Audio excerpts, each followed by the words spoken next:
Back on a Wednesday morning, Portland Today, and you're looking at the cover of Empty Arms. It's described as a guide for healing after pregnancy loss, written by local author, local counselor Pam Vredevelt, who joins us on the couch today on Portland Today. So Pam, am I describing that correctly as really a book written to help others to heal after a loss during pregnancy? That's exactly right. And so the first book that I wrote 30 years ago has still been meeting needs, but this is an application journal, because what the brain science shows us is that when you take time to turn towards the pain, the grief related to your loss, and then you tune in to those thoughts and feelings and translate it into language and then download it onto paper, just 20 minutes a day can actually rewire the brain and promote healing. So it helps promote that health and healing that women need after suffering such a devastating loss.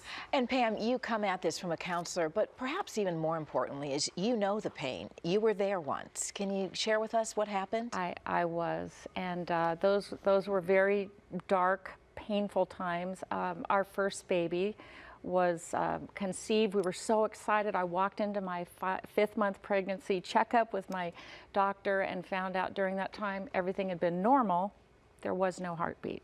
So halfway to term, we went through labor and delivery, and afterwards it was so confusing and devastating, and I kept thinking, what did I do wrong? There were so many questions that went with it, and I couldn't find a book on the topic. So I began to just write my story and do some other scientific research, and then compiled all of that in the first book, Empty Arms. And then during the last 25 years in the counseling office, women have asked me, can you give me something that I can do in between sessions where I can proactively engage with this grief and promote my healing? And so that's why we've done the Empty Arms Journal. There are ways that moms can heal after pregnancy loss. We have listed a few here that you could maybe talk about. One you mentioned was listening to your heart. What does that mean exactly? Well, one of the most common things we'll do when we're in pain is we'll deny it. We'll block it, we'll minimize it, we'll gloss over it, we'll stuff it. This is intentionally turning towards your heart, listening to what your heart is feeling. Feeling is healing. And as we do that and download those feelings onto paper, it helps us heal. And you say lighten your load and also look for good. Yes, lighten your load, because you cannot expect yourself to do the same thing you normally do when you're grieving a significant loss. It takes an amazing amount of mental and emotional energy to grieve, so we got to give ourselves permission to lighten the load.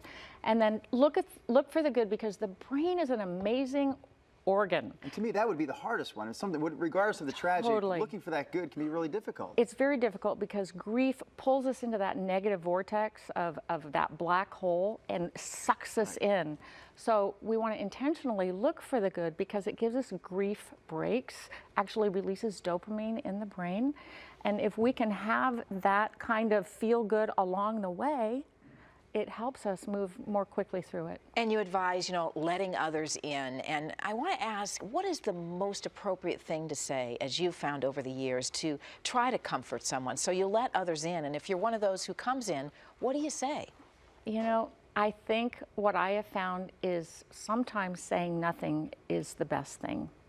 Just being there with the person present in their pain, not trying to push them through it, get them to feel better, but to be there with them, let them know you love them, and that if they want to talk about it, then you talk about it. I'm here to talk about it, but it's kind of a by invitation only, really. If they want to talk about it, they'll take the lead, but you let them know I'm here if you'd like to do so. Now you're going to be talking on Facebook with someone who was a guest on the show not too long ago, Katie Harmon. Yes. Tell us about this Facebook Live opportunity. Okay, so next Monday on the 31st, around 2 o'clock, we're going to talk together. Katie lost a baby in between her first and second child, and we've been good friends for years, and we're just going to field questions from women about pregnancy loss and hopefully give them a message of hope and an avenue to talk about something that is often kept in the shadows. Well, Pam, thank you so much for your candor, and you are very upbeat. You're talking about a subject that's really difficult, but you bring a lot of positivity to it, I can tell. Thank you. So thanks for coming in today. Appreciate it. Thanks for giving this time.